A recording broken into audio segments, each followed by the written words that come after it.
Year celebration. CNN's Selena Wang visited a rural area to learn more about the COVID situation on the ground. The adults all work in factories and cities, so this was the only time they could see their children.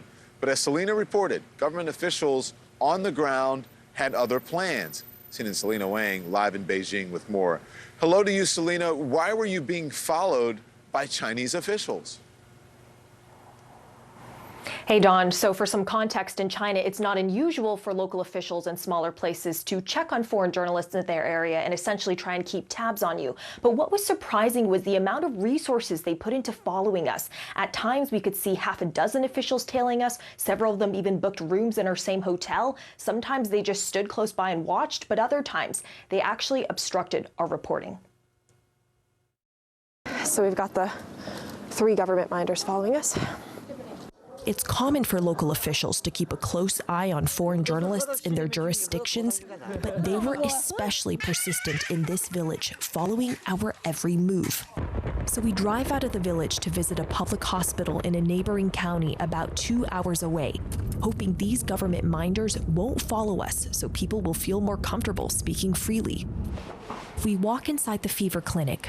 It's almost entirely empty. In the main hospital area, there are more people, but it's not packed. It's a stark contrast to the images of overflowing hospitals in major cities across China from weeks before. I ask a nurse on another floor of the hospital if it was packed with patients a few weeks ago. She says, it's always packed and busy here. We try to ask why. It looks empty here, but another doctor interrupts, ending our interview. We find one woman, a patient's family member, who is willing to speak to us.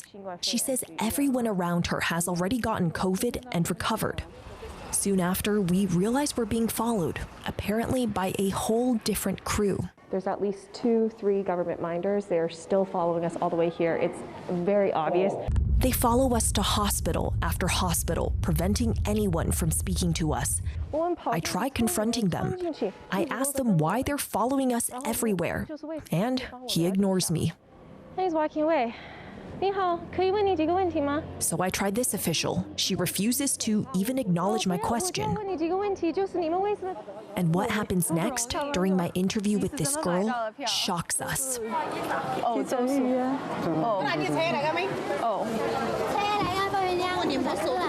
Okay, so I was just interviewing the girl, and then the minders literally took her away from us.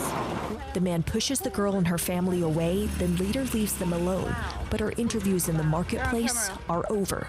China's CDC says the COVID peak across the country has passed. But in rural areas like this, experts say there's likely far more silent suffering.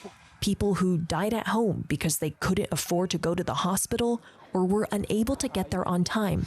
Back in the village, we're greeted by the sounds of squealing pigs, getting ready to be slaughtered. It's a Lunar New Year tradition. Decades ago, for most countryside families, this was the only time of the year when they could afford to eat meat. So this is a whole family of relatives are all getting together for the Lunar New Year, enjoying the freshly killed pig meat.